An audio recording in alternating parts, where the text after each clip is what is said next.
Peace, and welcome to another episode of the Quranic Remedies, where we spend about 15 minutes exploring a page from the Quran together and seeing how we can apply the verses to our lives.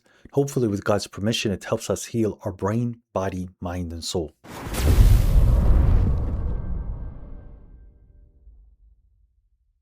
So today we'll be reading from chapter 7, the elevations, from verses 196 to 206. A'udhu billahi minash shaitanir rajim. I seek refuge to God from the accursed devil. Bismillahir Rahmanir Rahim. In the name of God, the gracious, the merciful. Inna waliya Allahu alladhi nazzala al-kitaba wa huwa yatawalla as-salihin. My protector is the God who sent down the book, and he is the protector of the righteous. وَالَّذِينَ تَدْعُونَ مِن دُونِهِ لَا يَسْتَطِيعُونَ نَصْرَكُمْ وَلَا أَنفُسَهُمْ يَنصِرُونَ. While those you invoke aside from him, they cannot support you, nor can they support themselves. وَإِن تَدْعُوهُمْ إِلَى الْهُدَى لَا يَسْمَعُوا وَتَرَاهُمْ يَنظِرُونَ إِلَيْكَ وَهُمْ لَا يُبْصِرُونَ. If you call them to guidance, they will not listen, and you will see them looking at you, but they cannot envision. خُذِ الْعَفْوَ وَأْمِرْ بِالْعُرْفِ وَأَعْرِضْ عَنِ الْجَاهِلِينَ. Take your pardon, order in common sense, and avoid the ignorant. وَإِمَّا يَنزَغَنَّكَ مِنَ الشَّيْطَانِ نَزْغٌ فَاسْتَعِذْ بِاللَّهِ إِنَّهُ سَمِيعٌ عَلِيمٌ. And if an impulse from Satan incites you, then seek refuge to the God. He is all-hearing, all-knowing. إِنَّ الَّذِينَ اتَّقُوا إِذَا مَسَّهُمْ طَائِفٌ مِنَ الشَّيْطَانِ تَذَكَّرُوا فَإِذَا هُمْ مُبْصِرُونَ. Those who became aware when an impulse touches them from Satan, they remember, and thus their vision clears. وَإِخْوَانَهُمْ يَمُدُّونَهُمْ فِي الْغَيِّ ثُمَّ لَا يُقْصِرُونَ. As for their brothers, they stretch them deeper into deviation, and then they do not hold back. وَإِذْ لَمْ تَأْتِهِمْ بِآيَةٍ قَالُوا لَوْلَا اشْتَبَيْتَهَا قُلْ إِنَّمَا أَتَّبِعُ مَا يُوحَى إِلَيَّ مِنْ رَبِّي هَذَا بَصَائِرُ مِنْ رَبِّكُمْ وَهُدًى وَرَحْمَةٌ لِقَوْمٍ يُؤْمِنُونَ. And if you do not come to them with a sign, they will say, why don't you bring it? Say, I follow what is being revealed to me by my Lord. These are insights from your Lord, a guidance and a mercy to people who believe. وَإِذَا قُرِئَ الْقُرْآنُ فَاسْتَمَعُوا لَهُ وَانصِتُوا لَعَلَّكُمْ تُرْحَمُونَ. If the Quran is being read, then listen to it and pay attention in silence so that you may be shown mercy. واذكر ربك في نفسك تضرعا وخيفة ودون الجهر من القول بالغدو والآصال ولا تكن من الغافلين. Mention your Lord within yourselves with humility and fear, without being loud in your speech in the morning and evenings, and do not be of the heedless. إن الذين عند ربك لا يستكبرون عن عبادته ويسبحونه وله يسجدون.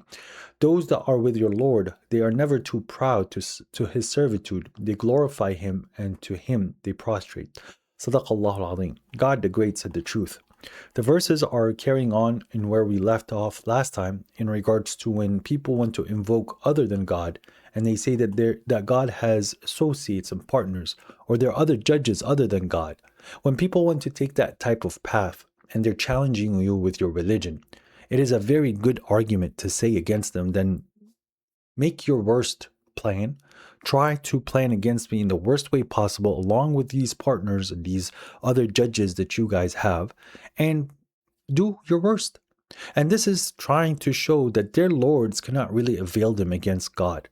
And God accepts this challenge because God tells us here, as we're supposed to tell them, that God is our guardian, and God is the guardian of those that are protectors.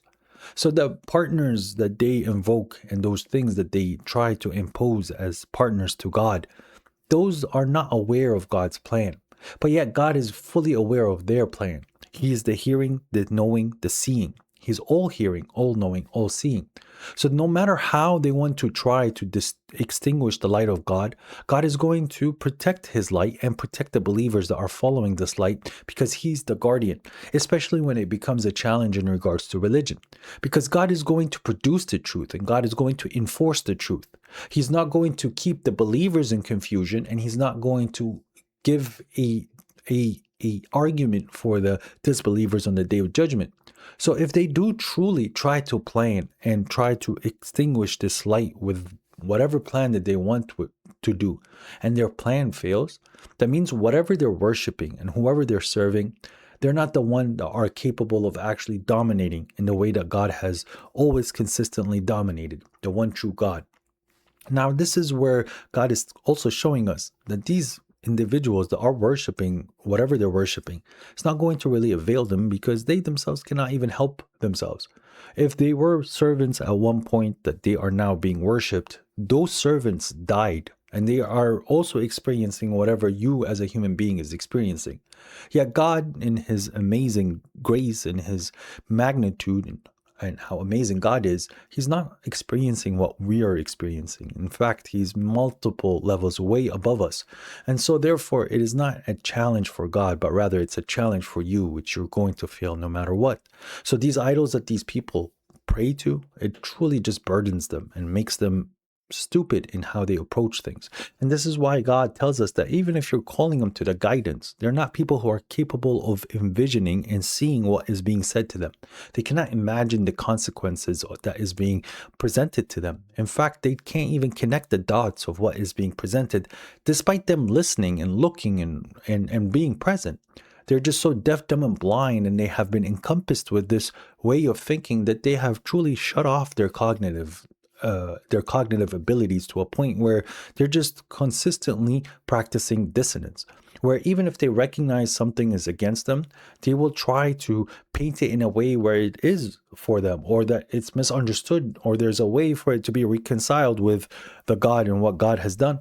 But we see consistently that these people, they employ different tactics where they want to shut down the other side, where they start to act like a mob and they want to try to eliminate anyone that is challenging their worldview, when their worldview has brought nothing but pain and harm, not only to themselves, but to the communities around them and to people within their own community. Because God's religion is not setting you up to harm others, but rather it's giving you a way of life for us to truly be free and liberated as human beings without transgressing on others. Because if we are people who are conscious of God and we are aware of God, when we're about to transgress, we would stop ourselves, not in so that we are worried what the other person would do or worried about how the other person will feel, but rather we are worried in regards to how God is going to right it and how God's judgment is going to be passed on that action. We're not people that are willing to lose God, while the other side, they're more caring in regards to their cults and what they have, instead of pleasing God and doing things that are satisfactory to God. So this is where the clear failing point is, and it affects a person's psychology to a point where they start to make these really dumb decisions. Imagine somebody challenging you and saying to you, well, if you really think that you are capable, then challenge my God and see what happens. And if the person is clearly telling you the definition of his Lord, which is the entity that created these skies and the land, how can you sit there and argue with such a man that is warning you about what God is saying? And we could see where God is telling us that these people, because they don't listen, for us to order them in what is common sense. And that's what's amazing about the religion. If you ask somebody, hey, is it normal for you to hurt a child? The majority of the world with their common sense will say to you, no. Because they just take something that is known as the harm factor or the pain factor, where they associate pain or harm to something that is not right or evil. And that is very true, where God is telling us not to harm each other. And for God to punish us, it's going to become through pain and harm, where we are in hell, for example. We'll be burning and we would be experiencing pain and harm. And obviously, this is something that us as human beings, we want to avoid. So we should never put ourselves in a position where we would cause harm or evil to someone else.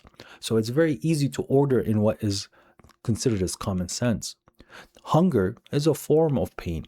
Thirst is also a form of pain. When you're telling somebody to feed another human being, they can relate and understand, because many people in the world, if not everyone in the world, has felt hunger and thirst at one point in their life. So this is why it's easy to just order in what is considered as common sense, instead of having to sit there and try to debate people in what they believe. But we see that people who are evil, they recognize what's the common sense, but they will go against it or try to even hinder anyone who's trying to achieve or finish what should be done. What God has clearly instructed us within ourselves in how to be with each other and how to live in a society, or how to treat your neighbors and things of that nature, where it is a community, where it is a human race. But the people who are evil, they want to push an individual agenda, and they don't care about the harm aspect or the pain aspect, as long as they're not the one who are in pain, as long as they're the ones who are not feeling this This way, however they're treating the others. It is okay to impose pain and harm to others, but they don't want it on themselves. And they think that they're smart, that they're getting away from the pain and the harm of other human beings, but yet they are capable of causing it. This type of style is not acceptable by God, and this will cause these people to fall. And then now God is telling us something in regards to seeing how the devil truly is going to not only test us as believers, but he is a tool where he himself is being used to push the evil people deeper into their pain and torment. We are all getting impulses at certain times in our lives into doing something that we know that is not pleasing to God. Us recognizing that it's not good, that is not pleasing for God, is the ability for us to envision and to connect things in a way so that we could see the consequences of our actions. And the more you pray and the closer you get to God, the more you're capable of recognizing these incitements, these impulses that come from the devil, and for you to also be able to make the changes or stop yourself so that you do not cause that consequence, which is extremely clear at certain times.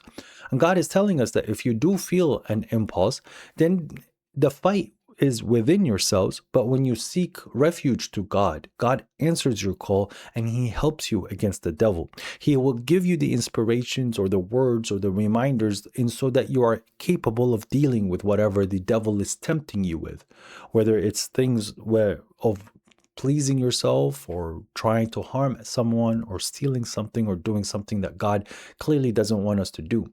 But because we recognize it as a sin is an amazing thing that we as believers are capable of doing. There's many disbelievers, as God tells us in this verse, that these brothers of the devils keep inciting them and they push them deeper and deeper into their betrayal of themselves and into this deviation. But yet they themselves do not even recognize that they're doing bad, and they go all the way to the end of the rope until they and the devils are finding themselves in hell. There, as God says, that these people are brothers in regards to this deviation and the accepting of the impulse. And we see this consistently for those people who want to keep listening to the devil and they like what the devil is enticing them to because they think it's pleasurable. This is consistently found with people who partake in certain types of drugs or alcohol, people who cannot stop gambling and they hurt themselves through gambling, and other things in regards to what God has told us that the devil tries to entice the human being with. Obviously, the other side, the believers, when they do sense this impulse that comes from the devil, they remember God, and in that moment, they're capable of recognizing the devil's plan. And so they know when to stop and they know how to proceed by God's guidance. And if from the devil's plan, God allows us to get harmed in a certain way, it is for us to learn a lesson and for us to improve. And it is not where God is allowing the devil to harm us because we are bad people. Because if we rely on God, we're going to see that God, as a guardian, will rescue us and help us in whatever we fell in, even if it's a sin where we made a mistake. We will go through the punishment that God wants us to have for us to remove this sin off us, or God can forgive us and we can see ourselves in a position where we were prior to us sinning, and us learning more about ourselves and using that mean to get closer to God. God is also telling us in regards to how people consistently wanted to challenge the messenger, saying, well, if this is the truth, bring us a sign. And it's very easy just to say, I'm following what God is revealing to me. There's so much insight in what God has revealed, especially in this book. And it is a guidance and a mercy for people who believe. Because you are people who do not believe, as God tells us in many places in the Quran, however many signs these people are given, it's not going to be sufficient for them to truly start to believe. It's the ones that are, when they're seeing it, they're recognizing it, they know that there's certain doubts that come up, but they silence these doubts and they give in to what they see as the truth, despite their mind not understanding how it's being produced, because this is God producing and God's direct intervention. But for us to recognize that a higher power is at play here is the first step for us to accept what is being said and what is being given. And this is where this book, this amazing book, the Quran, as God tells us, it is it has insights for us to truly see who we are as people and how the other people are and how to act in these situations. And that's why it's guidance. And notice how God is saying that in it is mercy for the believers as well. And God is showing us one of these ways for us to truly appreciate what God has told us in regards to how it has insight and a guidance and a mercy. When the Quran is being read, or when someone is reciting the Quran, in whatever language where you're understanding that it's the Quran, it is best for you to listen and to pay attention. But it's not just listen while you're doing something else. You have to pay close attention for you in silence. If a whole room is talking and the Quran starts to be recited, the whole room needs to be still and quiet, and so that they can concentrate and pay attention to what is being said. Because when you start to pay attention in that manner, you're capable of grasping and pondering more, and you're not letting yourself be distracted in so many other things. So you get closer to the message, and if you hear the right words, it can give you that mercy. God is telling us for us to truly achieve that mercy, that when the Quran is being read, to be silent, and to also to be silent and to pay attention in listening without with undivided attention towards the words that are being spoken. God is telling us as well that it is imperative for us to talk to our Lord in a humble way, in a fearful way, especially when we're calling upon Him. We do not want to sound like we're arrogant, and we do not want to be over the top with what is being said. And to say it in a manner where we are showing this humility and fear, not to be loud. And God is telling us to remember His name in those moments, which is the morning and the evening. And so that we are always in this connection with God. It's very amazing to understand that God has given us this book to teach us to remind ourselves consistently about God. Because we see, unfortunately, that us as human beings, without us having to consistently and actively and consciously tell ourselves to remind ourselves about God, we tend to move away, and a lot of people start to forget the remembrance of God. It's a skill and it's a habit that needs to be nourished and babied and looked after for you to truly find that mercy that God has given us. You truly have to understand what the remembrance is and how to consistently remember your God, because that's truly what worship is. That's truly how you can glorify your Lord, and that's how truly you trust your Lord.